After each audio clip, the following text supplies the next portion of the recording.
12:30, so I am going to get us started. Welcome everyone to the first College in Arts and Sciences Experimental Curiosity Lecture of the academic year. It's a real pleasure to kick this series off for the second year. Thanks to the College of Arts and Sciences for sponsoring these talks. My name is Paul Johnson. I am the Chair of Humanities, Social Sciences, and Communication.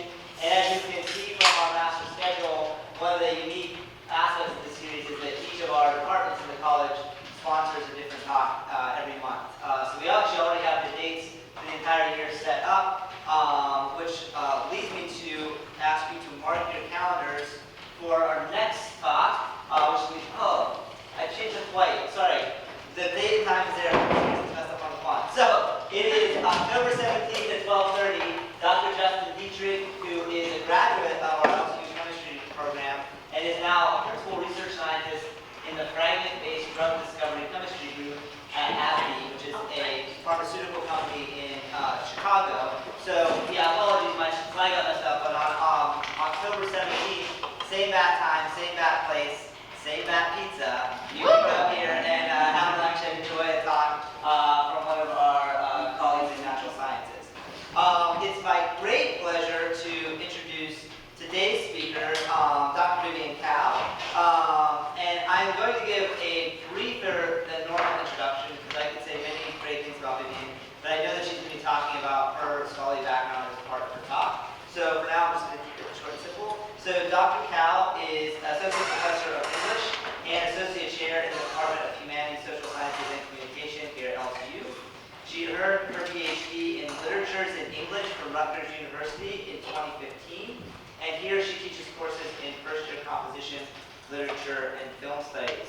Before I ask you in welcoming her with me, we will please keep your cell phones silent if possible.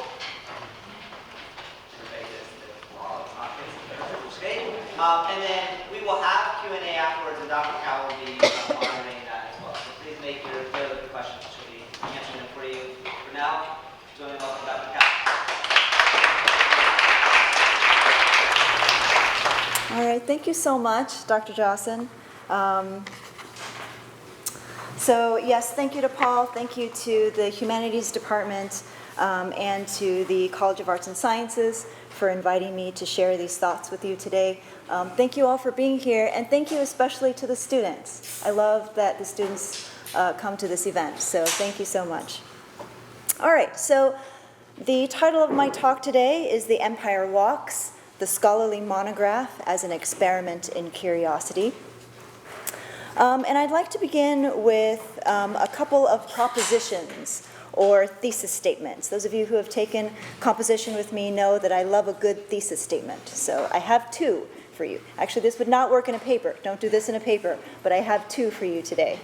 My first is that the monograph, or the single-authored scholarly book, is an experiment, much like a scientific experiment.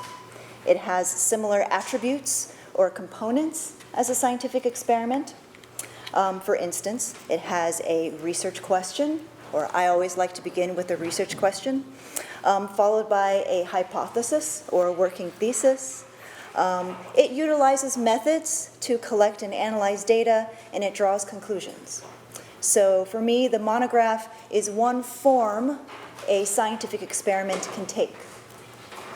My second proposition or thesis statement is that the monograph puts an author's individual curiosity, and I define that as personal proclivities, likes and dislikes, and experiences in the context of the collective curiosity of an academic discipline or field. What you want to find out more about is put, as in what I want to find out more about, is put in the context of my entire discipline or what my field wants to find out more about. So, my purpose of the talk today, or the purpose of my talk today, is to use my current monograph project, my current scholarly book project, as a case study to illustrate these two propositions, right? So this talk is going to be a little bit different, I think, than a lot of talks that you may have heard before. The focus of this talk is less on the content of my book, what the book is about, even though I will tell you probably more than you want to know about what it's about anyway, and more on using the process of writing the book to think about what a scholarly book is. I'm going to take a metacognitive look at the scholarly book with a specific book used as an example. All right.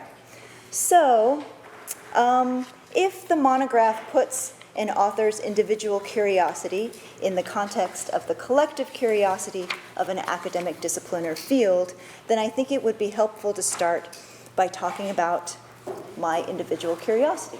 Right? So who am I as a scholar? What is my scholarly story? So I think of myself as a scholar primarily of the long 19th century. My sense of the long 19th century is about 1789, the beginning of the French Revolution, to 1930. Other scholars will quibble with me about that, but that's the area generally that's the time period in which I work. So I'm a scholar of the long 19th century, and I study mostly British literature on, about, or having to do with the British Empire and its aftermath. I'm currently writing my second book. My first book was called Post-Colonial Screen Adaptation and the British Novel. It was published in 2020. And in that book, I looked at different conceptions of the notion of improvement through the lens of what I call the transportability of culture. Or in other words, how and why do old ideas, 19th century ideas, become newly relevant across time and space, across colonial and post-colonial eras, between developed and developing nations? Why do old ideas get recycled into new things, right? All right.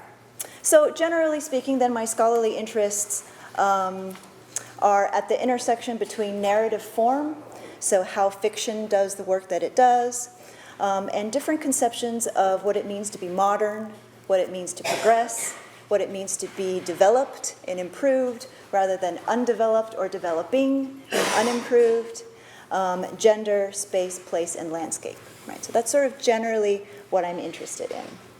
So keeping all this in mind then, I invite you to transport yourselves back to the year 2020. What's not a good year? So, exactly. So many of you know that I usually commute a very long distance to work. So I live in Flint, but I work here in Southfield.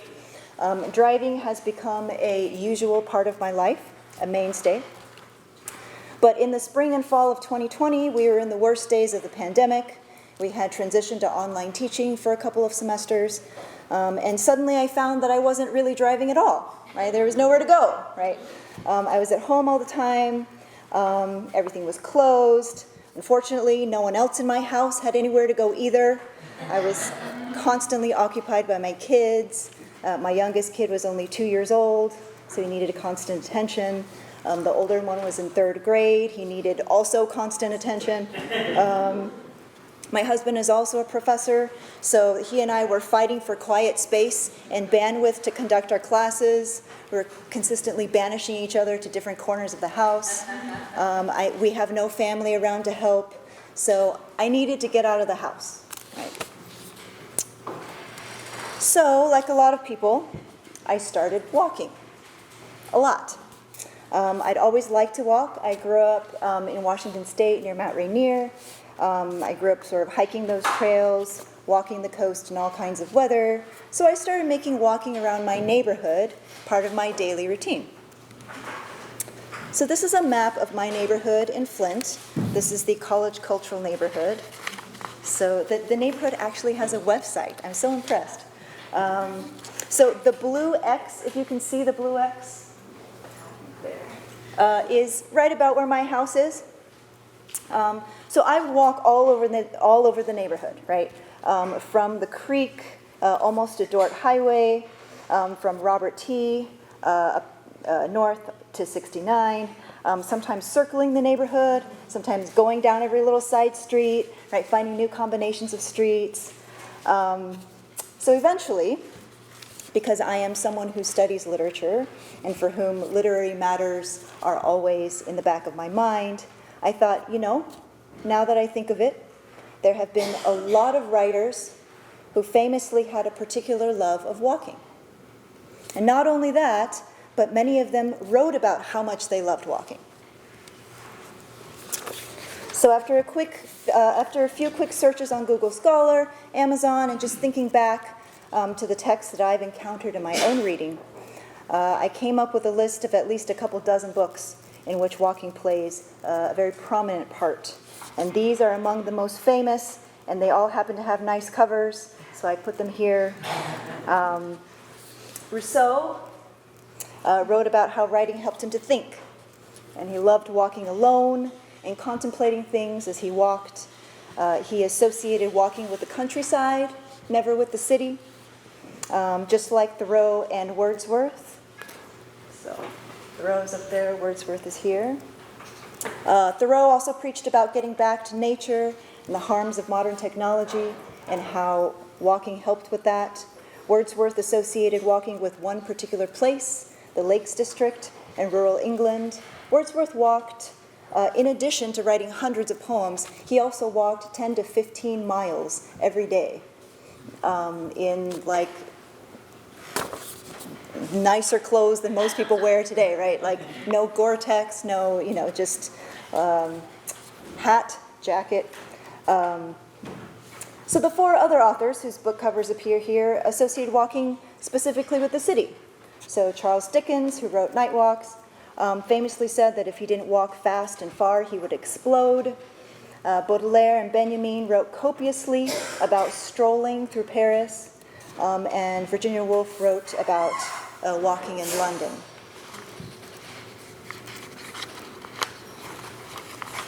So then I thought, well, since there are so many literary texts in which walking figures prominently, how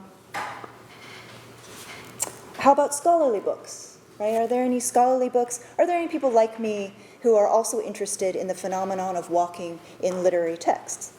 So after doing what I think is a pretty thorough online search, I found that there are 2 monographs that are entirely devoted to the subject of walking in literature.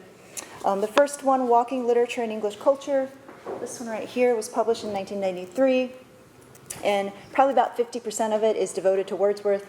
And Peregrinations, this one, is from 2018. That one is about walking in the U.S., in the Americas. In the world of literary scholarship, 2 books on a topic is an amazingly small number. Right? So I was like, oh, okay.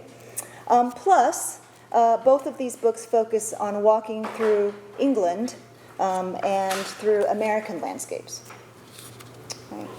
So, because I study literature of the British Empire, I thought, well, I wonder if there are any scholarly books on walking in the British Empire, right? How many other people like me are interested in walking in the British Empire? So I looked. I did searches on scholarly databases. I looked on Google Scholar. I looked on Amazon. And this is how many I found. So that got me thinking. Right? I thought, well, why should this be? Right? Surely I could think of many instances of walking in the books that I was familiar with. So, first and foremost, there was a whole heck of a lot of marching on foot being done in the British Empire in the 19th century. Right? Imperial administrators loved parades. Parades were a display of military might, power, the organization, and precision of the British Army, whose ranks, by the way, were filled with native and local soldiers. Right. This photo is from 1899. It's the New Zealand contingent of troops in Karori, Wellington. So these are native troops that are just getting ready to go off to the Boer War.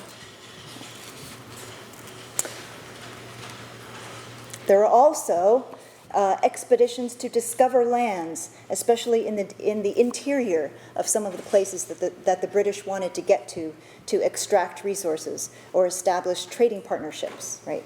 And some of these places you could only get there on foot. So many of the author Rider Haggard's novels, he was a very prolific and famous writer in the 19th century. Most of his novels were about Africa. And he wrote about people going through terrain which was not suitable for travel by any other means. This idea that, soldiers and imperial administrators could kind of walk their way over other people's territory was very redolent in the minds of the British during the 19th century. So this is Edward Linley Sanborn's cartoon in Punch magazine from 1892. This is Cecil Rhodes, the English mining baron and the Prime Minister of Cape Colony, or what at that time was British South Africa, in the 1890s. This came out right after he announced that he was going to build the Cape to Cairo Railway and Telegraph. So he is literally, just think about the rhetoric that this communicates. So he is standing, right, his feet are straddling from Cape to Cairo. Look at me, I own this continent, right, and I'm going to build what nobody has ever been able to build. I'm going to build a transportation and a communication system. He never did it, by the way. It never got completed. Okay. There was also land surveying, right? Tons of land surveying going on in the 19th century. Map making, botanizing, discovering and categorizing flora and fauna, other scientific expeditions, right? Make no mistake, these were not neutral scientific expeditions. So this is William Francis Ganong. He's a Canadian cartographer, a British Canadian cartographer from 1903.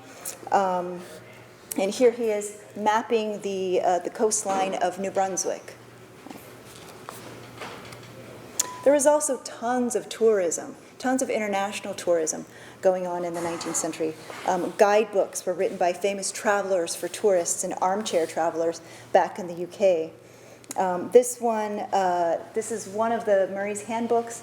There's a whole series of these for, basically anywhere that the British could get to travel. And Murray would come out with these beautifully bound travel books that contained itineraries for every single day, like what you could do in Constantinople, and what you should wear and what you should bring, and so there's a lot of traveling going on.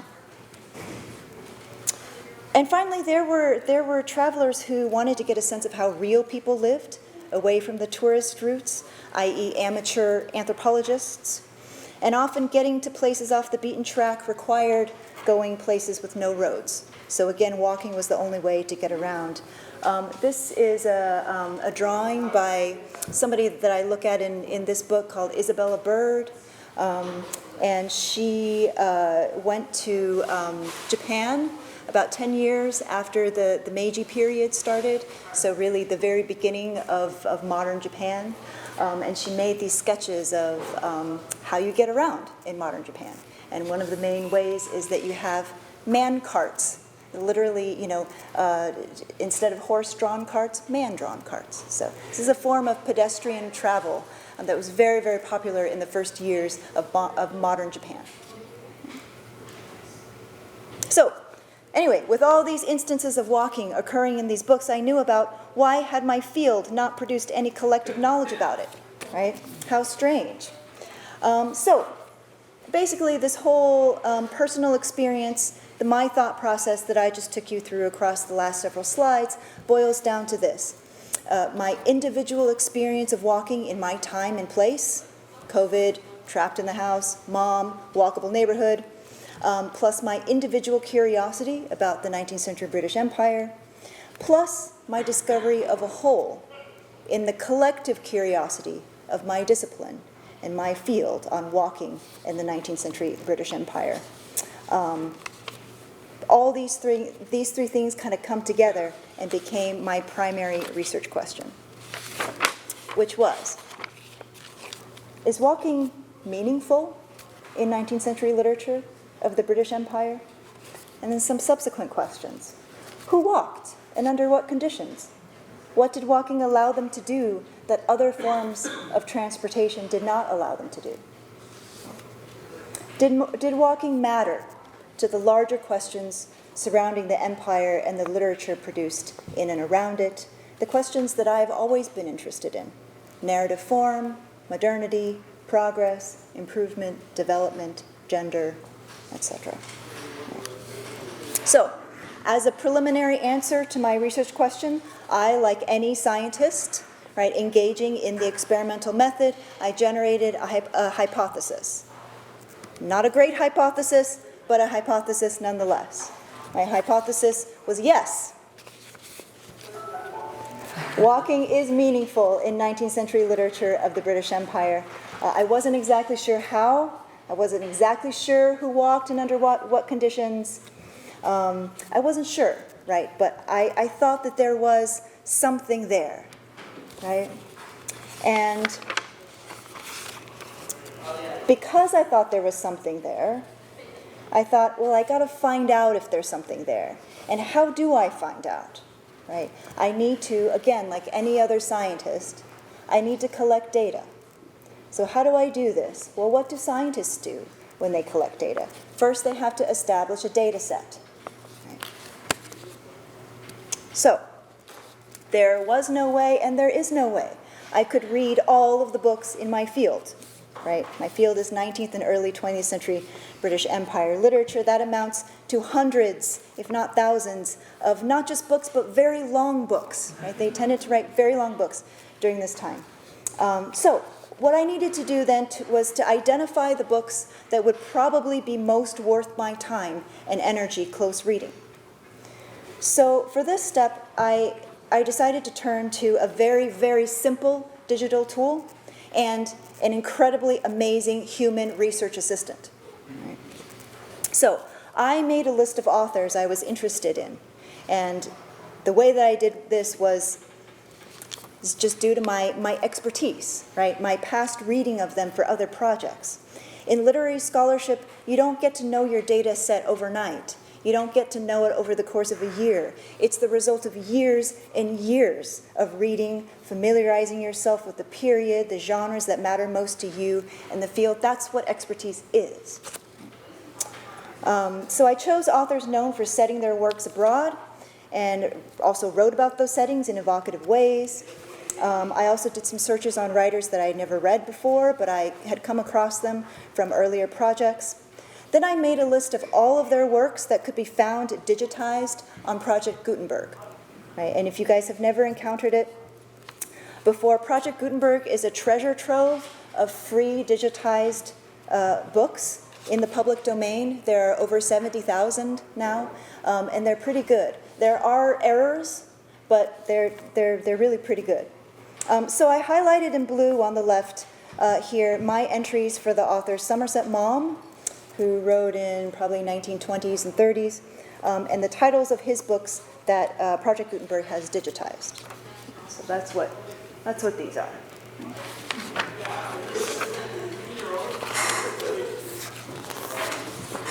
So then what I did was I compiled a list of synonyms of the word walk that were appropriate to the historical time period I was working in. So again, this also takes expertise, right? Knowledge in the field. What synonyms are appropriate to the 19th century, right? Then I asked my amazing human research assistant, Caroline Holowenko, who graduated last year, to go through each title on Project Gutenberg and literally hit Control F or Control Find. Right? A simple digital tool, right? The simplest possible. And tally the number of instances the word walk and its synonyms appeared. Right? So first she would look for walk, and then I asked her to look for jaunt, paraded, surveil, stroll, march, marching, amble, ramble, which she told me actually I only need to look for ramble because amble would also show up. So my gambit with the quantitative portion of the data collection was that the greater number of references to walking and its synonyms, the more walking probably figured in the novel, meaning the more important walking probably was to the major elements of the novel, meaning plot, character, setting, structure, etc. But we ran into some problems, right? We quickly found that we had to distinguish between walking used concretely as a physical action, as an event, and walking used metaphorically or figuratively. So here we have an exchange that Caroline and I had in the comments section, in which she says, run and its synonyms are a little weird in Confessions of a Thug. They mostly talk about running short or running risk, not actually running, right? And I say, good to know, that is important, thanks. I want to limit to physical actions rather than metaphor or figures of speech. Right, okay. Oops. We also had to make, we had to make some judgment calls about metaphor. We also had to make some other judgment calls.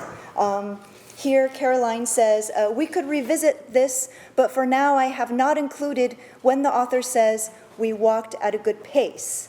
In that case, I would include only walked, not pace, because the characters are not actually pacing.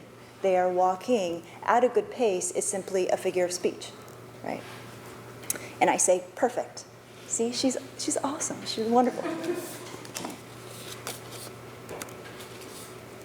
So after Caroline did all of this work, doing her control Fs and making great judgment calls, what I was left with was a much smaller number, right? A much more human data set. A list of novels in which walk appeared more than in other novels belonging to the same set. Right? So I decided those would be the novels I would focus on, that I would spend my time reading and collecting qualitative data about, analyzing and interpreting. Right? So here you can see 3 of the ones that I highlighted in blue were ones that I decided that I would try to focus on. This one ended up being a perfect slam dunk. That book is wonderful for my purposes. So even after I got down to the short list, though, I was able to shorten it even more because, again, expertise, because I already knew something about the setting of those novels, or I looked them up. So for instance, here I have a list of 16 of Joseph Conrad's novels, and I've highlighted them. I've highlighted 4 in purple, right? Lord Jim, Nostromo, Victory, and An Outcast of the Islands, right? Even though, as you can see, so the highlighted ones were the ones I was interested in, even though you can see that Under Western Eyes, this one has obviously the most, right? But I already knew that Under Western Eyes is set entirely in Europe and Russia. It is not set at all in the British Empire. It's a really great spy novel. The same with The Secret Agent, right? I excluded it even though it had a high number of hits because it's entirely set in London, right? So I knew that these 4 were set in the Empire, and so that's one of the ways I whittled down the list even more, right? So then once I used my quantitative data set gathering, I moved to qualitative data collection, right? Many scientists use both, and here I did as well. So my qualitative data collection I called the experimental critical reading method. So for each novel, I would read the novel all the way through. I would pay attention to when, how, and under what conditions walking appears. I would then take notes in the margins. I actually still have to read things in print because I must take notes in the margins, or else this whole thing falls apart, literally, if I don't take notes by hand in the margins. And I asked myself, what meaning do I make of the specific acts of pedestrianism in these texts? Is walking meaningful to other aspects of the text, right? So then after I read the whole novel and took my notes by hand, I then transcribed the quoted passages and the notes into Word, typing and retyping and adding analysis. I know that seems like I could do these 2 steps at the same time, but I can't. Each pass for me is one more opportunity to think through the data, right? So I have to, this takes freaking forever. Hours and hours and hours of reading, of typing, making mistakes, retyping. But every time, I get to know my data set better, right?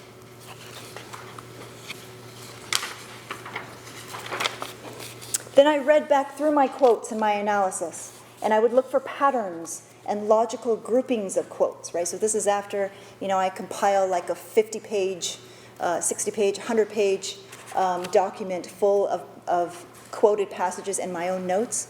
I look for patterns and logical groupings of quotes. Then I would reorganize the quote units into groups. I would ask myself, what story is emerging about the way walking works in this text? I would reorganize my groups of quotes to answer this. Right? What I'm doing here is I'm creating the narrative arc of the chapter. And once I can see how the quotes fit together, then I add in the transitions to make it feel like a chapter. Right? All of this is like not just hours. I mean, this is just, it's very long, it's very slow.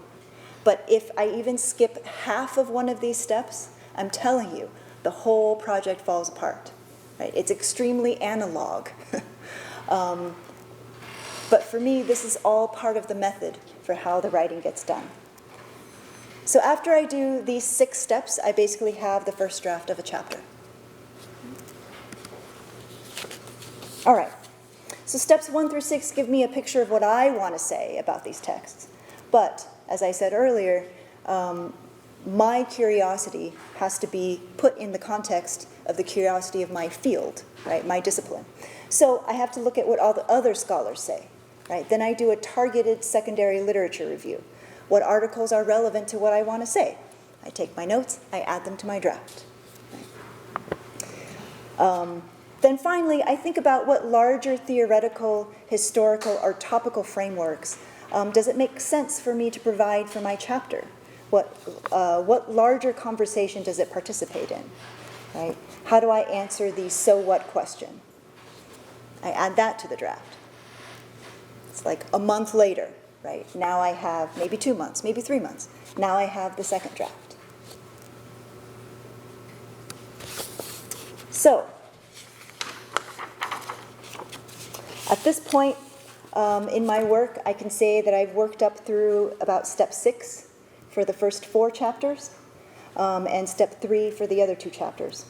And what I've been able to see emerge is a chapter outline, or in other words, how the chapters fit together to form a narrative, right? Because a book is made out of chapters. So how do the chapters fit together to create the overall argument of the book? I think that my book splits essentially into 2 parts. The first part I've subtitled Walking in Identity, or A Woman's Gain is a Man's Loss. So in this section, in this part, I look at 3 different works. The first one is by Isabella Bird, the woman who made the drawing of the kuruma, the man cart. And her travelogue, Unbeaten Tracks in Japan, she essentially goes off the tourist track and she goes onto the unbeaten track, and she meets many people, very, very poor people in rural Japan, and her understanding of what it means to be a good person, what it means to be clean, what it means to be a good Christian, what it means to be a modern person in the modern world. These things all get turned around when she meets these people from a very, very different culture. Now, George Orwell's characters in Burmese Days and Joseph Conrad's main character in An Outcast of the Islands, these are men who essentially try to do the same thing or do a very similar thing to Isabella Bird, but things end up so much worse for them. Right? Flory in Burmese Days, who is a timber merchant, he tries to connect with the Burmese people, and he ends up getting outcasted by the other colonizers, the other colonialists in Burma, for being too soft on the natives. Joseph Conrad's character in An Outcast of the Islands loses his entire identity as a white male when he becomes involved with an Arab Malay woman in An Outcast of the Islands. Right? So here, somehow, a woman's gain is a man's loss when one walks off the beaten track in the colonies or in places where the British had some influence. In the second part of the book, I have titled it Walking an Empire, Pedestrian Acts of Creation, Maintenance, and Dissolution. And I look at the ways in which walking is prominent in creating, maintaining, or sustaining, and dissolving empire. In chapter 4, I look at Olive Schreiner's book, the one that had all of those hits on walking, called The Story of an African Farm. And in that book, one of her characters, a very poor, insignificant character in the social hierarchy, emerges as the leader of the South African nation, because he is willing to walk and meet all sorts of people in his very in his extremely diverse landscape that he lives in. The next two books I would never have found if not for the Project Gutenberg part of my quantitative data collection. A.E.W. Mason's The Broken Road is a novel I never heard of, but it showed up with tons of interesting hits. And in this book, walking is actually used as a form of coercive intelligence gathering, a form of torture, actually, in order to extract information from enemies of the state. And it's also a form of coercive intelligence giving. Walking is also a secret code, right? So totally interesting. I'd never even remotely heard of this novel before doing the Project Gutenberg part of my quantitative gathering. Same thing with Mom's The Narrow Corner. Somerset Maugham is a writer that I know quite well, but I had never read this book, right? This is a kind of very, very like a B-list, D-list Maugham novel. It's out of print, as is Mason's book. Here, walking in The Narrow Corner, walking is, I find, an expression of what I call non-reproductive and queer love, which signals the end of empire. Because what do you have to do with an empire? You have to reproduce it. In this book, nobody is interested in reproducing anything. The amount of heterosexual desire in this book is nil. But the amount of queer love and queer interest, queer desire between characters is extremely interesting. So my conclusions then. I return to my original propositions or theses. My first proposition that I put to you at the beginning of the talk was that the monograph puts an author's individual curiosity or one's personal proclivities and experiences in the context of the collective curiosity of an academic discipline or field. So my response to this is, indeed, The Empire Walks, my book, puts my own experience and interest in walking within the context of an ongoing conversation in my field, which is 19th century British Empire Lit, to create a scholarly project. My second proposition to you when I began the talk was that the monograph is an experiment very similar to a scientific experiment, in that it incorporates many of the same steps and methods. I began with the research question, is walking meaningful in 19th century literature of the British Empire? My terrible hypothesis, but it was still a hypothesis nonetheless, was yes. I went through data collection, my quantitative data collection, my Project Gutenberg plus a really wonderful research assistant, and then my qualitative data collection, which is my experimental critical reading method. My data analysis became my chapter drafts, and my data conclusions become my chapter outline, which I just shared. And hopefully, fingers crossed, the argument of the full book. Right? So that's all to say that I find that the monograph is very similar to a scientific experiment. I think that there are many humanists who may disagree with me, but I think the work that we engage in is just as rigorous and just as methodical as scientific research. So, thank you very much.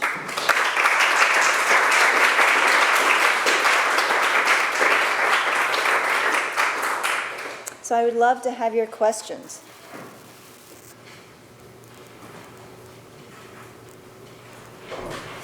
Guess I'll put it on this one because this one's the prettiest one. So.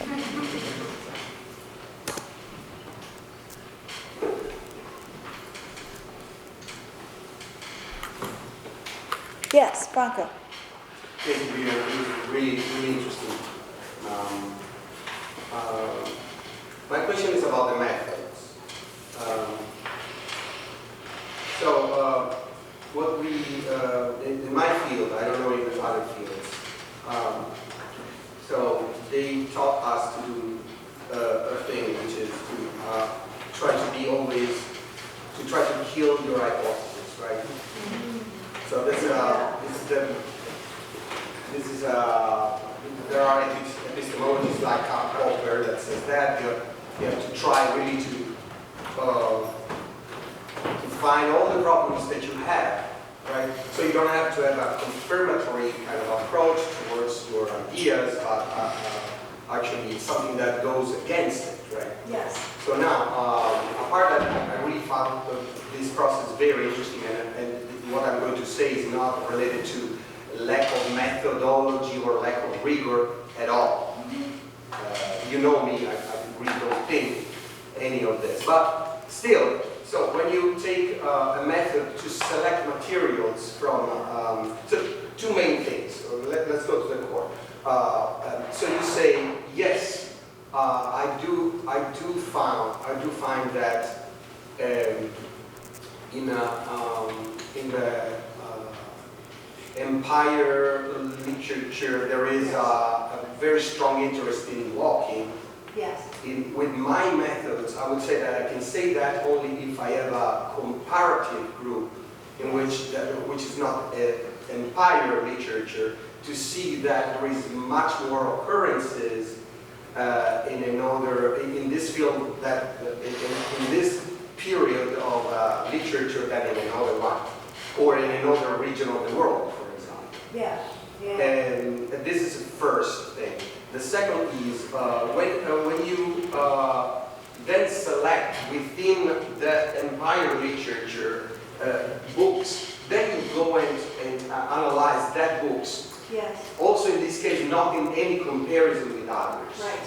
Finding your points of interest, which are absolutely valid and interesting. Yes. But that can be not less or more interesting than the points of view of another scholar that is as prepared as you are.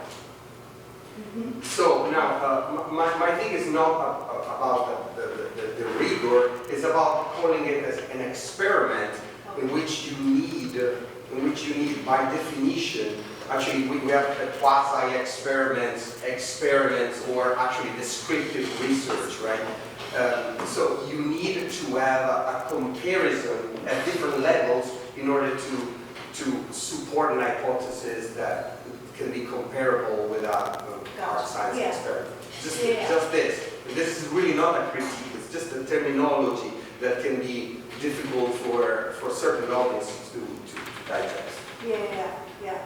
Mon, do you want to jump in? Yeah, I had a similar thing, and so what do you think, as an expert in this field, would be a comparison? Would it just be things from another region or another time in order to look at it? If you want something that's similar except differing on that one critical area that you're interested in, which is this time period and also region. So do you have another body of work that you compare these walking experiences with that? Okay. So I think this is a place where probably humanistic, or at least literary scholarship, literary research differs from scientific research. My goal is not to prove that walking is more important in British Empire lit than it is in any other body of literature. Okay? I'm not, my argument is not like my data set is the data set in which walking is the most important out of all possible data sets in literature. Right? I'm only interested in whether or not, it's not a comparative project, I guess, in that way. If there are any points of comparison, I would say it would be to these books, right? So is walking in the British Empire as interesting as it is to the authors who are writing these books, which are mostly about walking in Western places, right? So Paris, London, English countryside, Massachusetts, in sort of Western landscape. Is it as interesting, right? Does walking sort of change? Do we think about it differently when the landscape also shifts? Those are sort of the questions that I'm interested in, right? So I'm not, I think that I would say that in literary scholarship, you don't have to say that the stuff going on in your data set is going on only in your data set or more so than in other data sets. Unless you specifically want to make that argument, right? But, somebody else could write a book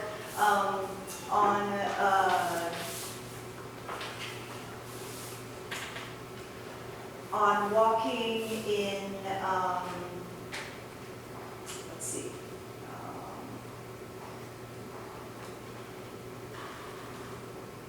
I would say somebody else could write a book on how walking is so important in like Detroit, right? Like more important in Detroit than in any other city. And I don't think that would be disproving my book. Does that make sense? Like all of these importances coexist, I guess.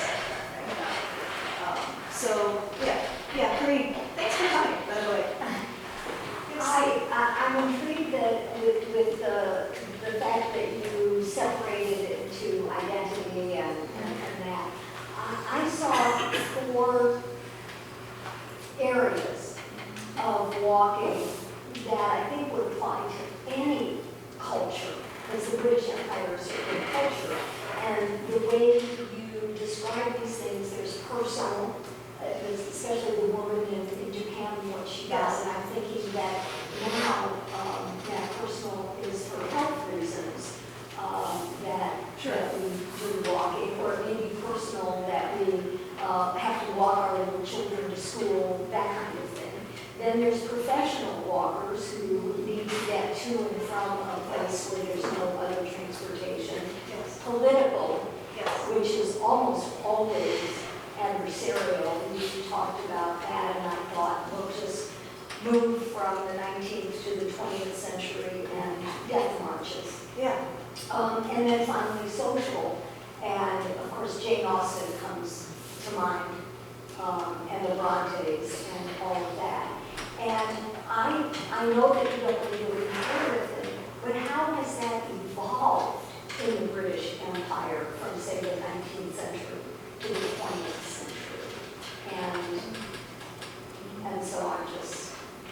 Yeah, so I think this goes to the question of how to organize the data. Yeah. Right, so it's the same, more or less the same data, right? But presented in a different order, in a different way, but categorized in a different way, right? I think that that's certainly possible.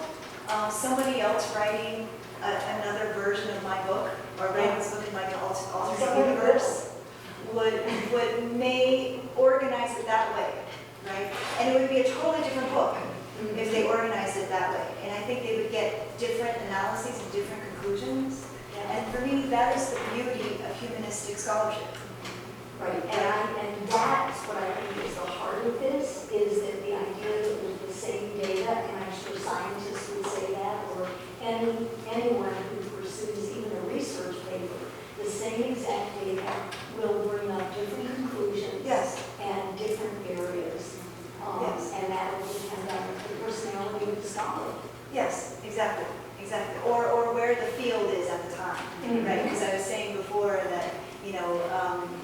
research question is really kind of this marriage between what am I interested in and what are the gaps in the field, right? It's like both of these things have to be there. So if I was writing this book in like the 90s, the questions would be different, right? Maybe the texts would be different. If I was writing it in the 60s, which I wouldn't be because there were no female academics back then. But if I were, then like, that would also, it would take a totally different shape, right? Right, well, you wouldn't have had access to all the information. No, right. But like, that's what I find is so lovely about humanistic research, is the endless iterability, right? The endless sort of playing with ideas that you can have with the same data. Yeah. Hi. So many things I could ask about related to talk.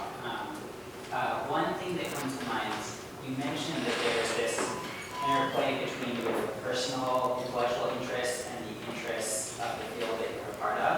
Yeah. And I'm curious how, if you could say a little bit more about how you thought about the thesis of your book.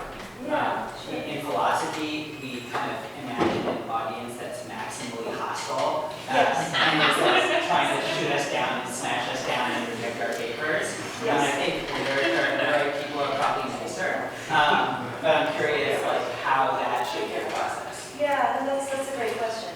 And I know that dynamic because my husband is a political philosopher, and I've been to some of those conferences and see the way that you guys just rip each other apart. That's not really what happens in various things, once in a while, but not all the time. So the audience for the book is a really good question. This is a scholarly monograph that is intended for a scholarly audience, right? So it is not a trade book. It's not a book that will ever bring anyone any money whatsoever. It's not meant to be, it's not necessarily meant to be consumed publicly. Although I think that because walking is such a universal human thing, that even if you hadn't read these texts and you didn't know a lot about them, I still think you could get something from them. But the audience that I imagine is people like me, right? So scholars of 19th century British literature, probably people studying the British Empire, who know these books more or less, although I'm sure that many colleagues of mine have never read Somerset Maugham novel or some of the lesser novels. But so, giving them sort of something newish to chew on in a world that we all sort of already understand. Right? And I would say that is generally the audience for a scholarly monograph. Maybe for grad students, it's a pretty specialized audience. So yeah, that's why. And somewhat receptive, right? Because we like want our field to grow, right? So I don't think of my colleagues as being out to get me per se. I have been challenged at conferences, but I think that's just part of being an intellectual, right? It makes you better. So yeah. If I could just quickly feedback on that, because I think this ties the questions together. There's a really interesting, so it's a quick comment, as a fellow literary scholar. So one of the challenges when we give papers and we share our work is that exactly the fact that the people we've talked to, even in our field, haven't necessarily read the whole book, right? So I think like in philosophy and other fields, you can have critiques of the experimental methodology in terms of how the data was collected, right? Or you can say there are aspects of this philosophical reasoning that is not logical. But the thing that is being debated is often right in front of you, right? Whereas as scholars, we're talking about big works that kind of either require library visits or now Project Gutenberg, deep dives into like large corpuses.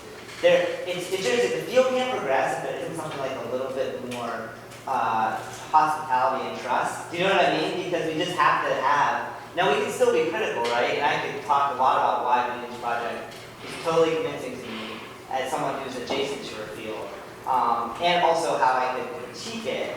But it's a really interesting problem, you know what I mean? Because it's sort of like, I can't give a 20-minute talk and read the entire novel to the whole audience, right? I have to like extract from that and then present it. So that's just a comment on this methodological question. I guess my question for you, Vivian, was that it's also one for the group, because we are a seminar series. I'm really interested in that individual interest with the disciplinary interest one, because I also think that that actually ties into the comment I just made, because if you're interested in something as an individual, that's certainly going to motivate you to connect it to your field. Yeah. Those interests can come from many, many different places, but the only way it's going to be convincing to the field is how well you can convey it into a shared language, right? Yeah. So that's like a difference. I guess my question is, to put it in question, where did you find your interests, how did your personal interests interact with previous projects and then translate those into the field? So this is a project work in progress. Like, have you always had, can you look back retrospectively on like the first book and see here's where my personal interests translated into the interests of the discipline, and how did you effectuate that translation, if that makes sense? That's a great question. So I would say that I came to this realization that one's own questions should be contextualized within the questions of the field only after I wrote my first book, because my first book was my dissertation transformed into a book, right? And a dissertation, a PhD dissertation, is in literary studies. It's supposed to be the first draft of a book, right? Because in many, in R1s, certainly in R2s, in many different institutions, for literary scholars, what you need to get tenure is a book, right? So within your tenure probation period, which is 6 years, you have to turn your dissertation into a book. So most people write that dissertation thinking that it's the first draft, right? But it never actually, you're never actually thinking of it as the first draft of the book, because you're thinking, how am I going to get this done so that I can graduate before I die, right? So my dissertation was taking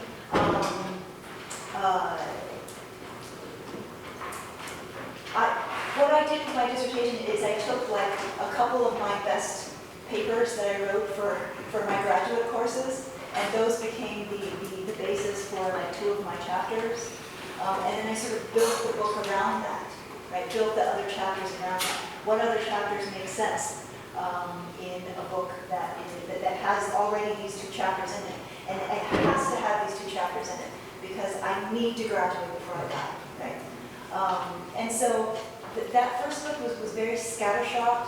You know, I had no idea if it would be interesting to other people in my field. It made sense in my head. It made sense to people on my committee. My advisor was like, yeah, that sounds fine. You know, all of the other people in the committee said, sure. And so off we went, right?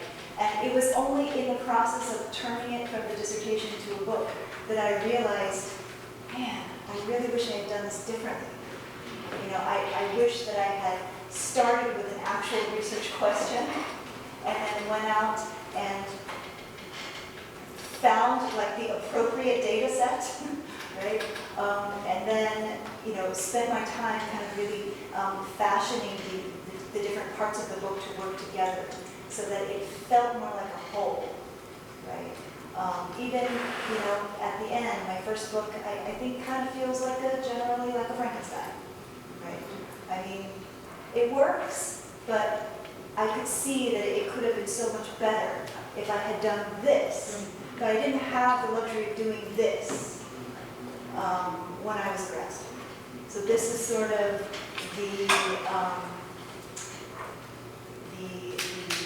the luxury of the second book, right?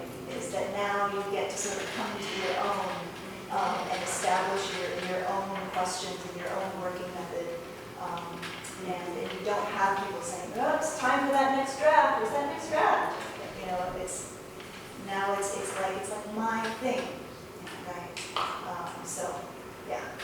Which I think is the most, empowered me the most from this talk and from the work, how you took your own personal interest and built a bridge to it. And oftentimes we talk about, I don't hear that transparency or even hear where that interest came from. It's just the next thing. And so besides the collective curiosity of walking, walking in New York and walking in Detroit, my mom was just everywhere walking. And why do you see my mom's walk? And all the different things that come from that. I think what was most empowering for me in this talk was the very beginning of your interest and what you told us and what you shared, and then you built the bridge, which can spark in so many different places. So thank you. Thank you so much, Wendy. Yeah. I mean, I think for, if I would say anything to the students, I would say that your interests and your questions matter, right? Your curiosity matters. The way that you respond to something that you're reading matters, right? So if you feel like there might be a there probably is a there.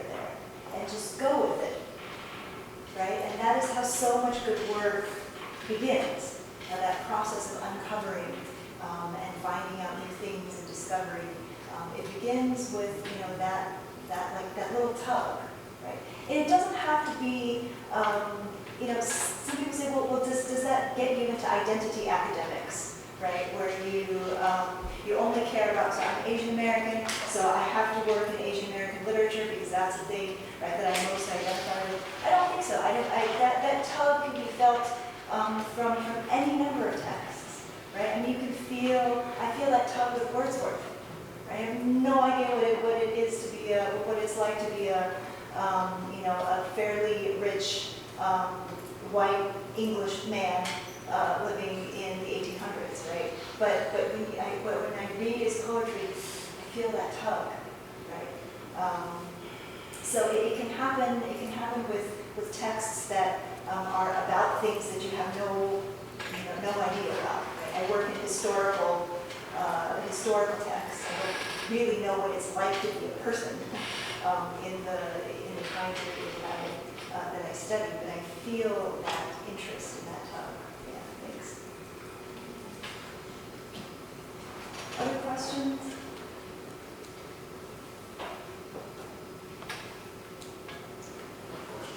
Oh, Pujo and then Steve? Yeah. So I have a very nice question. I was just thinking about the premise of your work. And I feel like an author's work depends on their personal interactions with the society as well, right? Sure. So when taking a walk, you might be interacting with other people. I wonder if there is more to do in the direction that your work is, to see specifically the different kinds of interactions that people are having would impact the kind of work that they're using. Is that something that is interesting? Or again, this is very naive, right? I'm not a literary scholar, of course. The impact of the encounters? Correct, yeah. The different kinds of encounters in walking versus, something else, like a death march or, Yeah. even the power structures, right? I mean, there are power structures in the different kinds of people that are writing these things, right? Yes. Somebody who's a rich, influential person Yes. might not walk the same way that Yes. compared to another person does. So is that, I wonder if there's more that one can draw from those personal interactions that people have, or the authors have. Yeah, I would say that's precisely the kind of detailed work that I do for the chapters. So I do look at all of the different encounters, especially in the first 3 chapters. I look at the specific encounters that the different walkers have, and the specific consequences, right? Whether those are good or bad consequences that has on both the walker and the people around them, right? So for instance, in that first chapter, She's going into the homes of very poor Japanese people, rural Japanese people, who have not only never seen a white woman, they've never seen a white person ever, right? Because they live in places where white travelers tend not to go, right? And you can't even get to them unless you like really, really want to. It's really difficult, right? And there's so many interesting, moments in her account where she realizes how scary she is to other people, right? She, for the most part, is not afraid. She enjoys way more safety of her own body walking around in Japan than she does in London, right? As a woman, right? She remarks over and over how people were so respectful and they never heckled her, and all of these things that you would expect uncivilized people to do never happened. It's only in civilized London that those things happen. But she realizes how frightening she is to them and how unreadable she is to them. So many of the Japanese people she meets thinks that she's a man. Because they don't, first of all, she is wearing pants, right? Because she actually can't walk around in Victorian dresses in the bush there. So she's wearing pants, and the people that she meets have never seen women's garments, and so they cannot distinguish her they cannot decide if she's man or woman. And they consistently ask the translator, is she man or woman? Some of the people think that she is Chinese because they've heard of this place called China. They've never been there and they've never seen the people, so they think maybe she's Chinese. Some people think she is a great ape. So they can't tell if she's human or an animal. So fascinating. So she really understands her difference and how utterly unreadable she is to the people that she meets. Yeah. Thank you. Yes, Steve, thank you for coming. Like Dan, triggered so many questions. So can I ask you? Yeah. The first one's probably a yes or no. Did you lean so heavily on word search and research with word walking or sauntering? Yeah. Are you anticipating that other scholars will do the same with your book, and might you embed certain words so that it could trigger some new scholarship? Because that's what we're all trying to do, is right? Trigger. We want to encourage others to expand on our own thoughts. So that's either you can answer them all.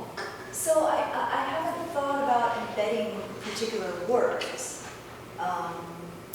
but I have thought about, well, I mean, for me, what I would love for my work to encourage in other scholars is like responses to my arguments, right? So I definitely would love to be like quoted, that'd be awesome, or like somebody making a reference to my work, somebody citing me, right? Citation is also a way that we kind of talk to each other, right? Like according to Cal 206, like that's awesome, right? So Yeah. how would they find, that's what I was thinking, there could be some kind of secret way to search you, to find you sort of accidentally, like you have found certain texts, certain novels that you never thought you'd come across. I mean, that's just... I mean, probably. So once the articles or the books are written, then they just get indexed in like various databases, and then if you do a search for like walking British Empire, 19th century, then it should come up. Yeah. Yes. The second question, I'm curious, since you use so many resources, I would imagine there's some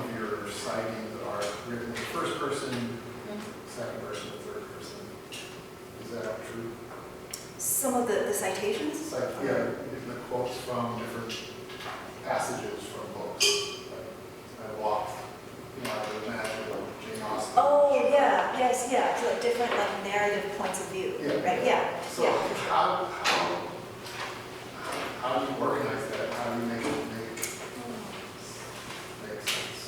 Yeah, so on the sentence level, you do have to kind of fashion your craft. That's part of the craft of scholarly writing, is to make everything look and feel seamless, even though you're pulling from like 1,000 different places, right? That's part of the craft of writing. I think of scholarly writing as being an incredibly creative endeavor, even though this is not fiction, or it's not poetry, but it's extremely creative in the sense that you are the one building everything, right? You're choosing, what to draw from. You're choosing how to write the sentences. You're choosing what connections to make. So that's all the craft, actually. So yeah, in the writing on the sentence level, yeah, you do have to kind of like finesse things sometimes to make it all seem like it was from one book when it was actually from very many. But this question of point of view, I think, is conceptually interesting too, because most of the texts I'm working with are in the third person. Yeah, almost all of them, except for the first one, which is the travelogue by Bird, and she's constantly writing about herself and how she feels and what she sees and stuff like that. So I think there is a difference between that first chapter and all the other ones, and I haven't figured out yet how to deal with that exactly in the book. I want to deal with it, but I haven't figured out exactly what the best way is.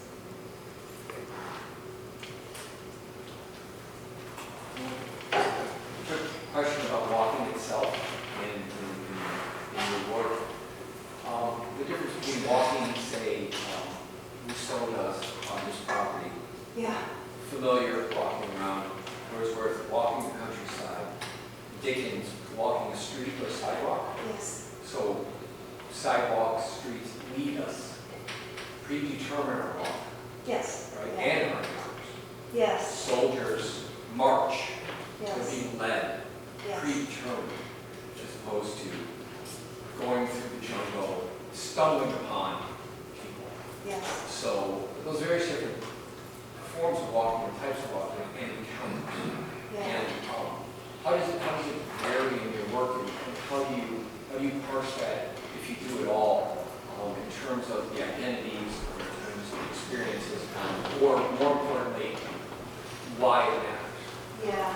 That's actually where I feel like the book begins, and that's one of my biggest. That's what I think is one of the biggest reasons for the book to exist. Is because if you only, like the tradition of walking scholarship basically only looks at these. And if you only look at these in places where the authors are extremely familiar and already basically know what they're going to encounter before they encounter them, that generates a very different kind of relationship between the human and the walker, right? The author and the walker, then in the colonial context, in which the people who are doing the walking are also the people who are doing usually the invading, right? And who don't know what they're going to encounter. The encounters are full of like trepidation and fear. Often they have a lot of animosity, right? So I think it's a totally different world when you're walking in the Empire or in the territorial, in the English territories than it is there. You don't, way less emphasis on like how wonderful individual walking is and how like enlightening it is. Like you see that in like Walden, you see it in Thoreau, tons in Wordsworth, where like the walker is just like benefiting in any number of ways, right? There's way less of that in the Empire. In the Empire, fraught. There's always an element of danger. There's also an element of, knowing that, I'm not supposed to be here. Right? And there's, even if you have to act like you think you're supposed to be here, there's that self-doubt creeps in. Right? So there's in a lot of these chapters, I see the doubt and the fear of the Imperial project in these little acts of walking, even for people who are supposed to be championing it. Well, we are out of time, so join me again in thanking Dr. Cow for his talk.